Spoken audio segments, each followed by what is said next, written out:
makanya la ilaha illallah di awal ayatnya fa'lam. Itu kasihan. Fa'lam berilmulah, ada ilmunya.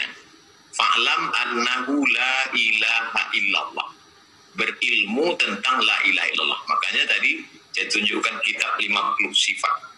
Jadi Imam Al-Qusairi melarang orang uzlah kalau tidak punya dua ilmu, ilmu akidah, ilmu fikih. Kalau hanya modal nekat uzlah, nanti di tempat uzlahnya dia tidak selamat dari godaan setan. Bisa-bisa keluar bukan menjadi orang bersih hati, malah jadi dukun. Jadi kalau nggak punya akidah yang benar, tidak punya fikih yang benar, uzlah hasilnya jadi dukun ya. Nah sekarang ini banyak orang modal perasaan. Perasaan saya nggak enak karena meninggalkan masjid. Perasaan saya nggak enak karena nggak sholat Jumat. Loh, kalau cuman modal perasaan, itu orang yang biasa wudhu pakai air, disuruh tayamum, itu perasaannya sholatnya nggak sah. Orang yang terus sholat 4 rakaat zuhur, pertama kali kosor, itu banyak kita alami ketika bawa jamaah umroh. Wah nggak enak kosor ini, rasa nggak sholat. Ini pakai perasaan. Iya. Jadi harus pakai ilmu, bukan pakai perasaan ya. Baik Ustaz. Jangan marah sama saya Ustaz ya. Kami memang gaya bicaranya begitu di Sumatera karena banyak gunung, angin kencang. Baik, alhamdulillah. Nah, saudara-saudaraku sekalian, para pendengar ini senang sekali ini ya, dengan Ustaz Abdul Somad bisa dapat banyak ilmu.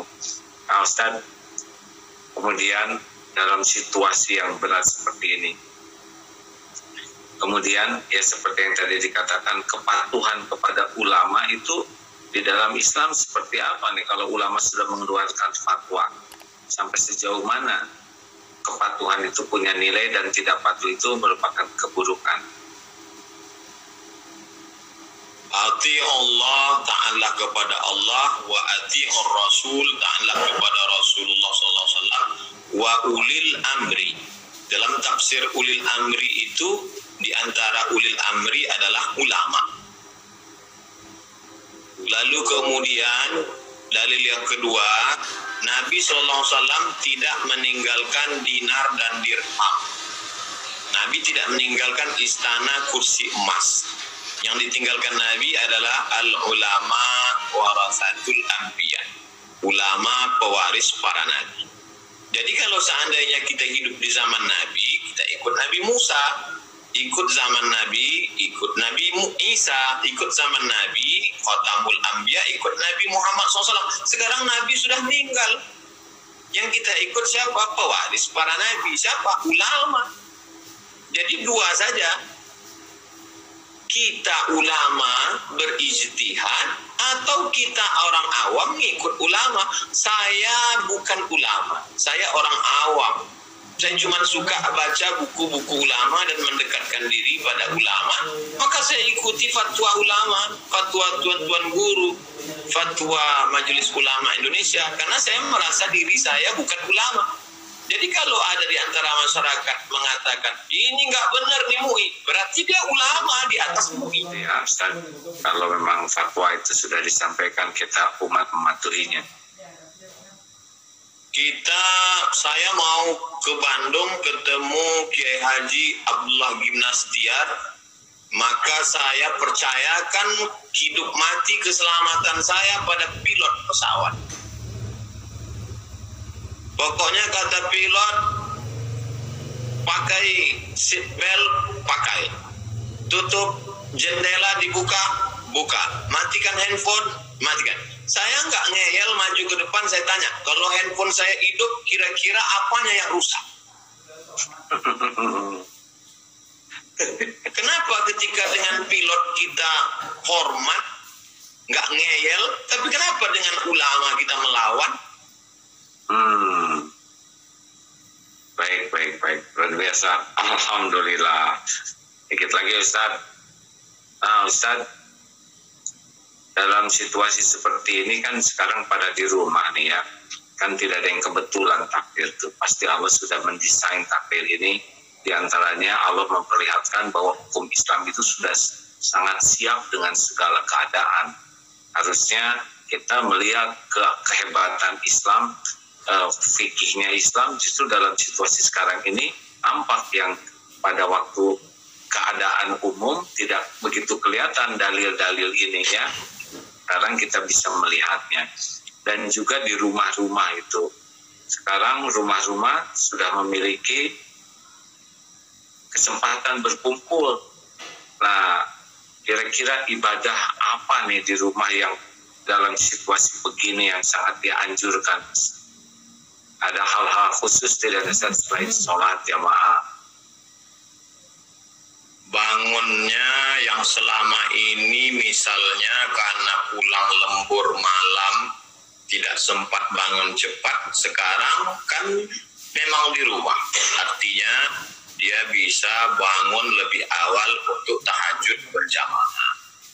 Tahajud berjamaah di rumah di luar Ramadan yang khawatir terjerumus kepada perbuatan bid'ah, maka tidak bid'ah, sunnah. Karena Rasulullah SAW melaksanakan itu, pernah diikuti oleh Anas bin Malik dari belakang, pernah diikuti oleh Sayyidina Abdullah bin Abbas, yang riwayat Nabi menarik telinganya, dipindahkan dari kiri ke kanan, dan Nabi tidak pernah melarang mereka. Nabi tidak mengatakan, sholat sendiri-sendiri aja, sholat berjamaah ini bid'ah, wa kullu bid'atin dhalalah, wa kullu dhalalatin fitnah.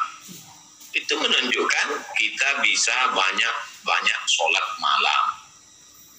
Yang selama ini ragu jadi imam, nah inilah saatnya menjadi imam.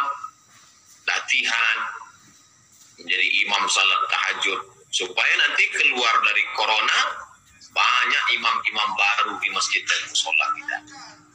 Namanya imam pelatihan lockdown. Harusnya kan sekarang zaman seperti ini seperti kepompong dan rumah tuh nanti keluarnya jadi banyak kupu-kupu yang indah keluar tuh. Masya Allah, Masya Allah. Kan masuk dalam keadaan kotor, tidak di rumah bersama-sama saling membersihkan. Nanti selesai episode corona ini berubah menjadi kupu-kupu yang indah, indah akhlak. Amin, amin, Masya Allah. Sebagai ini nih sekarang sebentar lagi mudahan Ustaz, kan ini banyak anjuran supaya tidak mudik. Ya. Dan juga besar kemungkinan kita berada di rumah-rumah. Idul Fitri juga pada kemungkinan tidak sholat di lapang. Menurut Ustaz bagaimana situasi? Kalau tentang masalah sholat tarawih di rumah, maka Nabi Shallallahu Alaihi Wasallam sholat tarawih malam pertama di masjid, malam kedua di masjid, malam ketiga di masjid, malam keempat jamaah berkumpul dan Nabi tidak ke masjid. Besok paginya kata Nabi, aku tahu kamu tadi malam ramai berkumpul. Khasyitu an yufrada alaikum. Aku tidak keluar karena khawatir kamu nanti berat karena tarawih menjadi fardu. Nah sekarang saatnya kita sholat tarawih di rumah berjamaah. Lalu kemudian dengan sholat witir, tadarus Al-Quran yang selama ini malu belajar Al-Quran, inilah saatnya belajar. Kalau ragu mendatangkan guru, sekarang kita buktinya tadi kita bisa menyimak bacaan surat Ar-Rahman menggunakan program Zoom. Jadi sebenarnya malam ini Agim sedang mengajarkan kita untuk persiapan mengisi hari-hari kita punya program-program yang luar biasa ke depan, insya Allah.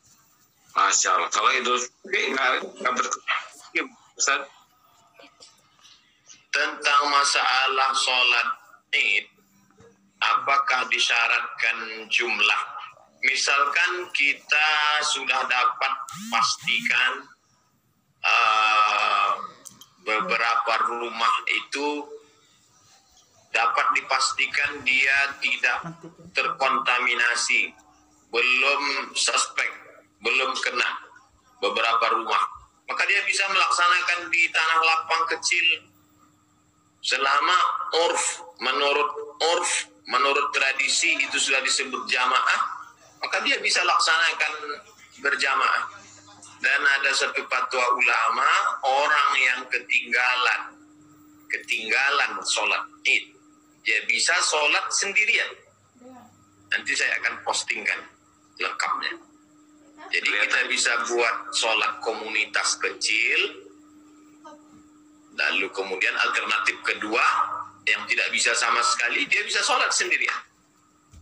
Ini kelihatannya harus kita persiapkan kalau memang nanti kondisinya belum memungkinkan sholat id seperti biasa, ya Ustadz. Nanti dalil-dalil fatwa-fatwanya itu mudah-mudahan bisa membantu masyarakat lebih paham dan tidak bertengkar, ya.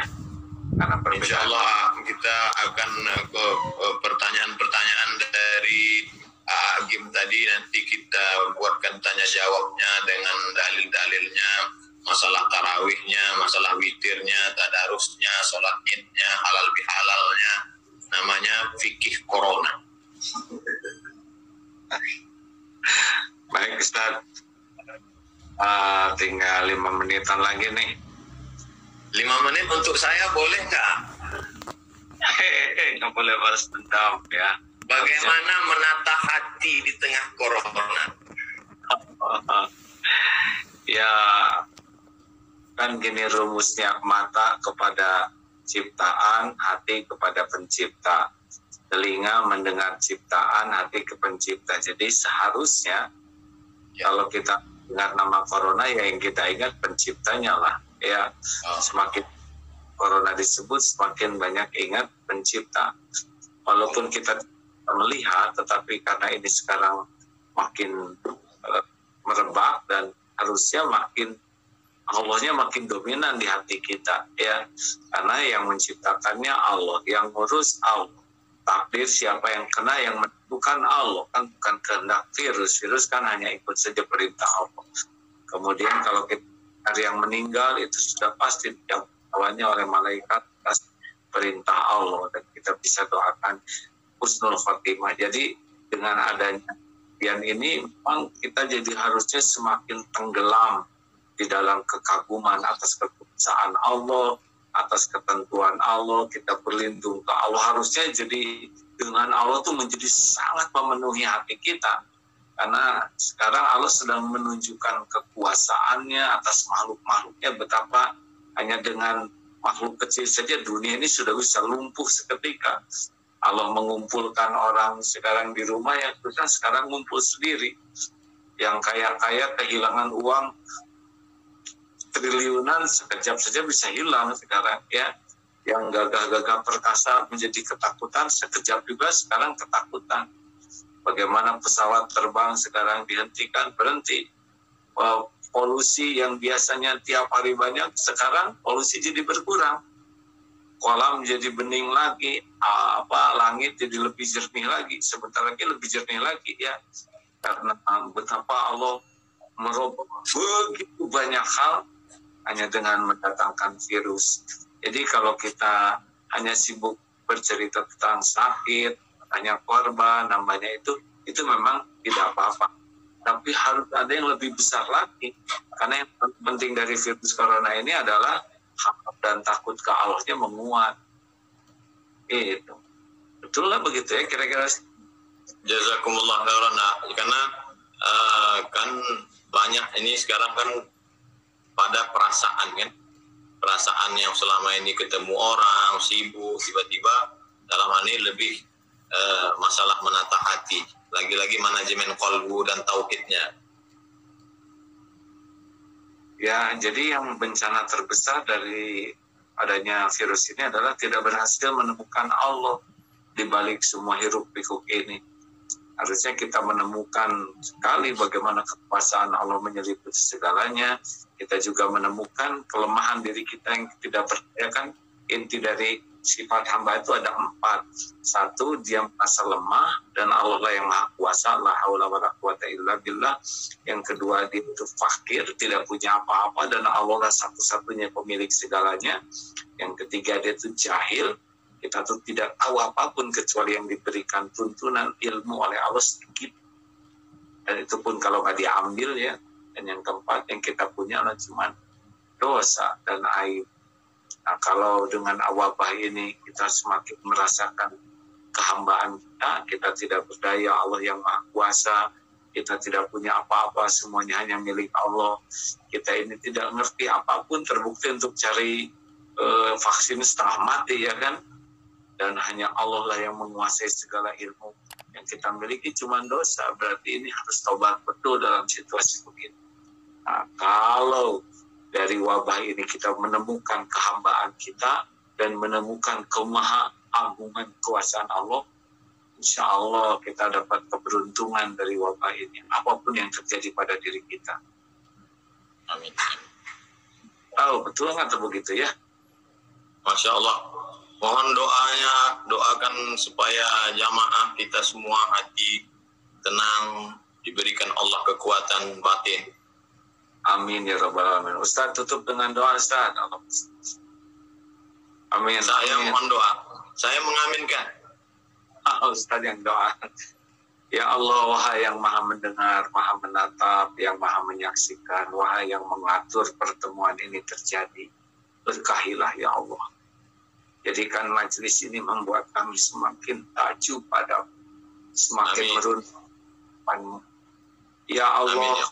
Dan hikmah di balik semua kejadian ini. Allahumma ftah lana hikmatan, unsur alaina rahmatan, jalali wa ma'inna ala dzikr wa syukri ni ibadati. Ya Allah, kami semua dari segala kejahatan makhluk-makhluk.